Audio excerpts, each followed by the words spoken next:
कब एक company startup होना बंद हो जाती है, कब वो इंटरप्राइज हो जाती है। तो अगला क्वेश्चन यही है कि when we consider a startup, जैसे गवर्नमेंट का तो क्राइटेरिया 10 साल तक अपने आप को बोल सकते हो बिल्कुल रैम, राइट। बिल्कुल बिल्कुल सो बिल्कुल। आप हमारी जनता के लिए बताइए कि कब इसको स्टार्टअप को अब हम बोलते कि अब तुम स्टार्टअप नहीं रहे।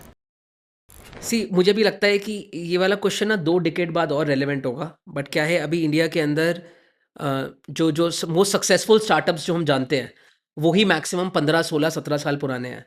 तो अभी तक मुझे नहीं लगता है इंडिया में किसी भी स्टार्टअप ने वो मुकाम हासिल करा है, जिसको मैं अभी भी स्टार्टअप बोलना बंद कर सकता हूँ। क्योंकि ये ना बड़ी थिन लाइन है। हम भी कई बार अपने ऑफिस में ये बात कर रहे होते हैं कि यार स्टार्टअप बोला किसको जाए। आज एक जो जस्ट आइडिया स्टेज पे है, हम उसको भी स्टार्टअप बोल रहे हैं। जिसने अभी जस्ट लेट्स से 10 लाख रुपए उठाए हैं ग्रांट में, उसको भी स्टार्टअप बोल रहा हूँ। जिसने पहली बार $1 मिलियन उठाए हैं, उसको भी स्टार्टअप बोल रहा हूँ। मैं स्विगी को भी स्टार्टअप बोल रहा हूँ, मैं जोमेटो को भी स्टार्टअप बोल रहा हूँ, और मैं फ्लिपकार्ट को भी स्टार्टअप ही बोल रहा हूँ। You can say biggest case studies happening in with in companies, जहाँ पे जब वो अपनी आईसीपीज बनाते हैं, like let's say ideal customer profile, तो बहुत बार हम बोलते हैं कि अच्छा मुझे तो स्टार्टअप्स को बेचना है। बट स्टार्टअप्स के अंदर भी इतनी सारी कैटेगरीज हैं कि स्टार्टअप्स में हम लोग, let's say to give you a very very simple terminology जो हम यूज़ करते हैं ऑफिस वगैरह में, तो आपके लिए स्टार्टअप एक हो सकता है मिड मार्केट। मिड मार्केट से मतलब है कि जो थोड़ा थोड़ा अच्छा करना स्टार्ट कर दिया है, लेट्स से डिसेंट रेवेन्यू कर रहा है, ऑलरेडी 0 to 1 क्रॉस कर चुका है। देन उसके ऊपर लेट्स से एंटरप्राइज बोलना स्टार्ट कर देते हैं, देन सुपर एंटरप्राइज बोलना स्टार्ट कर देते हैं। बट अम्ब्रेला टर्म स्टार्टअप ही है। एंड किसी भी स्टार्टअप को एंटरप्राइज कब बोला जा सकता है?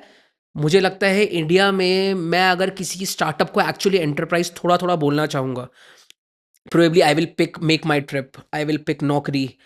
These are one of those companies जिन्होंने पीक टाइम पे .com वर्ल्ड के अंदर कंपनी स्टार्ट करी थी, and now they are running a stable successful company. They are and enterprises, you cannot call them startup now, right? yes, I'm saying probably that can be like that can be a criteria to call someone a startup to an enterprise, जहाँ पे अब आप exponential growth chase नहीं कर रहे हो।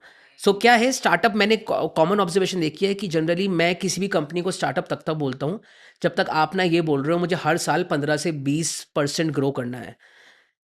वो सिर्फ स्टार्टअप में पॉसिबल है। बट जब आपकी कंपनी स्टेबल हो जाती है, जब आपने अपना जो आप अगर आपको याद हो, हमने स्कूल में कॉन्सेप्ट पढ़ा था, तो उसमें ऐसा था कि हर कंपनी के 3 या 4 जर्नीज़ होती हैं।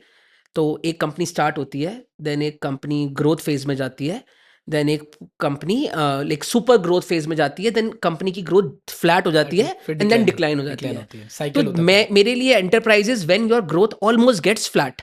व्हेन आई से फ्लैट, मेरा मतलब ये नहीं है कि आप बिल्कुल ग्रो नहीं करोगे, बट 5%, 7% ग्रोथ भी सिंगल इज़ डिजिट में ग्रोथ होगा। एक बढ़िया ग्रोथ है। अब वर्सेस स्टार्टअप, अगर आपको सक्सेसफुल बनना है, बिकॉज स्टार्टअप के साथ चैलेंजेस क्या है कि आप उन पीक ईयर्स में बहुत ही सारी इन्वेस्टमेंट डालते हो लोगों में, रिसोर्सेज में, जहाँ पे आपको उम्मीद होती है कि मैं हर साल ज़्यादा खर्चा करूंगा, कम रेवेन्यू कमाऊंगा, बट इट्स ओके बिकॉज मेरा 11th year, 12th year, 13 year I will be able to get it back.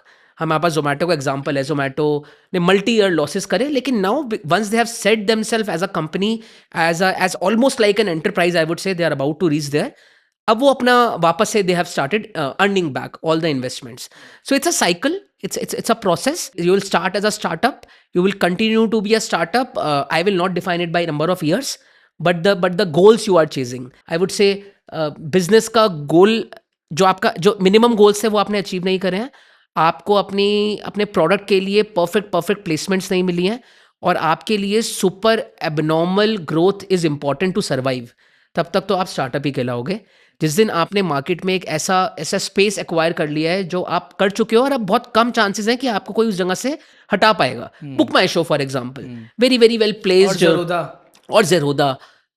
So that if you reach that period, I think that's a good time to stop calling you a startup, so that even your people, your stakeholders, your users realize that okay, I am no more dealing with a startup, but I am dealing with a more structured company or an enterprise, or for a lack of word, whatever we want to call that. Company की clips channel को subscribe कर लीजिए, क्योंकि ऐसे बड़े बड़े episodes के बहुत छोटे छोटे बाइट साइज इनसाइट्स हम लेके आते हैं कंपनी की क्लिप्स चैनल पे। तो career guidance, mentorship, even jobs के लिए कंपनी क्लिप्स को सब्सक्राइब कीजिए।